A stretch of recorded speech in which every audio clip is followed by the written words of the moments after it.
Meenakshi Academy of Higher Education and Research. Admissions open. Apply online. Cookery சேனலை பார்த்து யார் வேணாலும் சமையல் பண்ணலாம். ஆனா சுவையான சமையல் பண்றது எப்படி? நான் இதயம் நல்லெண்ணெயில சமையல் பண்றேன். ஆஹா ஓஹோன்னு பாராட்டுறாங்க. நீங்களும் இதயம் நல்லெண்ணெயில சமையல் பண்ணுங்க, பாராட்ட வாங்குங்க. தினம் தோறும் வாங்குவே இதயம் இதயம்.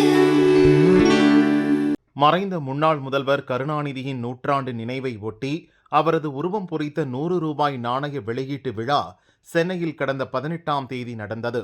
மத்திய அமைச்சர் ராஜ்நாத் சிங் நாணயத்தை வெளியிட முதல்வர் ஸ்டாலின் பெற்றுக்கொண்டார். மறுநாள் நிகழ்ச்சி ஒன்றில் பேசிய ஸ்டாலின், நாணயம் அறிவாலயம் வந்துவிட்டது, யார் வேண்டுமானாலும் எப்போது வேண்டுமானாலும் சென்று நாணயத்தை பெற்றுக்கொள்ளலாம். 100 ரூபாய் நாணயத்தின் மதிப்பு 10,000 ரூபாய், யார் வேண்டுமானாலும் 10,000 ரூபாய் செலுத்தி நாணயத்தை பெற்றுக்கொள்ளலாம். ஆனால் அந்த நாணயத்திற்கு மதிப்பே கிடையாது என்றார். இதையடுத்து கருணாநிதி உருவம் பொறிக்கப்பட்ட நாணயத்தை வாங்க திமுகவினர் ஆர்வம் காட்டி வருகின்றனர். அமைச்சர்கள், மாநில நிர்வாகிகள், மாவட்ட செயலர்கள், கட்சி நிர்வாகிகள் நேற்று ஆர்வமுடன் அறிவாலயத்திலிருந்து நாணயங்களை வாங்கிச் சென்றனர். நேற்று மட்டும் 500 கருணாநிதி நினைவு நாணயங்கள் 50 லட்சம் ரூபாய்க்கு விற்கப்பட்டுள்ளன. அதே சமயம் கருணாநிதி மீது அன்பும் பாசமும் கொண்ட தொண்டர்கள் 100 ரூபாய் கொடுத்து நாணயம் வாங்க வழிவகை செய்ய வேண்டுமென கட்சி தலைமைக்கு கோரிக்கை விடப்பட்டுள்ளது.